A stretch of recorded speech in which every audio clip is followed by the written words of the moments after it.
Well, there is a new regional bipartisan effort to help people in New York and New Jersey get back to work after the coronavirus crisis. New Jersey Congresswoman Mikie Sherrill is part of the effort, and she joins us via Skype right now with more. Congresswoman, thank you so much for speaking with us tonight. Thanks so much for having me.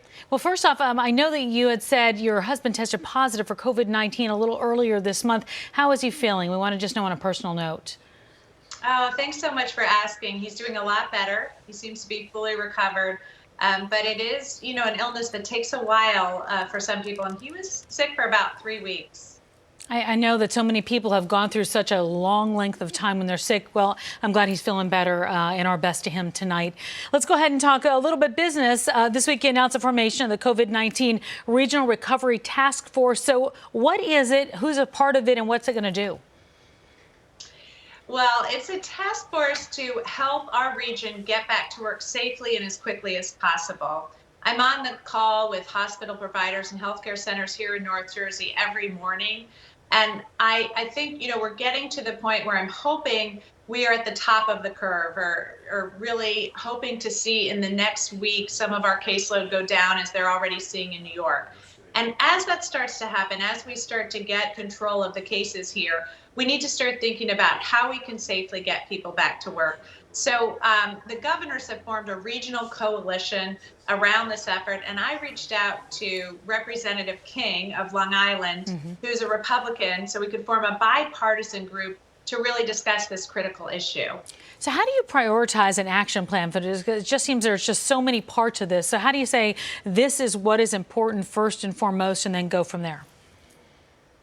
Well, I think there's wide agreement on what we're going to need to do. And that involves testing, contact tracing. The serology testing doesn't have as much agreement around it. We need to look at how we can make sure those tests are accurate enough for use in getting people back to work. We also have to look at getting PPE gear out to everyone so people can work safely. So there's wide agreement on that. I think what we need to understand as a legislative body in Congress and at the federal level is where can we help? Where can we put money and investment into the things we need? And how can we support our governors, get people back to work? And we also have to do it, I think, in tiers. So unfortunately, we won't just be able to say one day, okay, everybody back to normal. We're going to have to start to get people back to work very carefully so that we can see the signs of another outbreak very quickly, make sure we handle that if necessary. But the good news is we're a lot better at it now. We're testing more, we understand the disease better, and we have our hospital system set up to handle it now in a way we didn't at the beginning of March. Yeah, thank goodness for that. You mentioned money, so you have been very vocal about the oversight of stimulus money and who's monitoring the actual cash flow. And we know the AP looked into 94 publicly traded companies that got millions and millions in small business loans from the Paycheck Protection Program. What can be done about something like that? Well, this is my frustration. So I'm going to go down to Washington tomorrow, and we're going to pass the legislation coming out of the Senate to get more money into the system. And that's critical. We really have to make sure that people have the funds they need to keep their businesses open.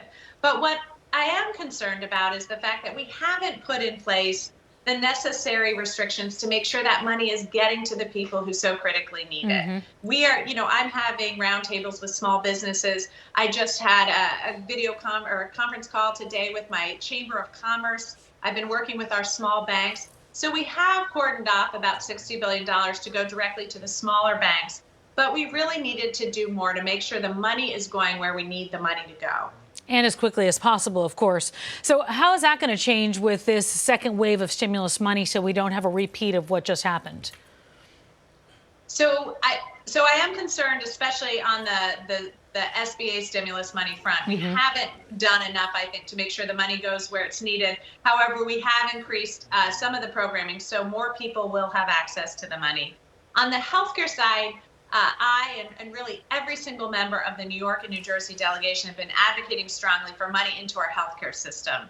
We have about 45% of the coronavirus cases here between New York and New Jersey, and yet we only received about 9% of the funding for our hospital systems. So I've talked to our delegation, I've talked to the leadership. We've been assured by Secretary Azar that we are getting a larger piece of that money. but I would have liked to have seen it in writing in this piece of legislation. Sure. However, we will be advocating strongly to get more of that money into New York and New Jersey. All right, we will definitely keep in touch with you. We know you have your hands full. I'm glad your husband is feeling better, doing better.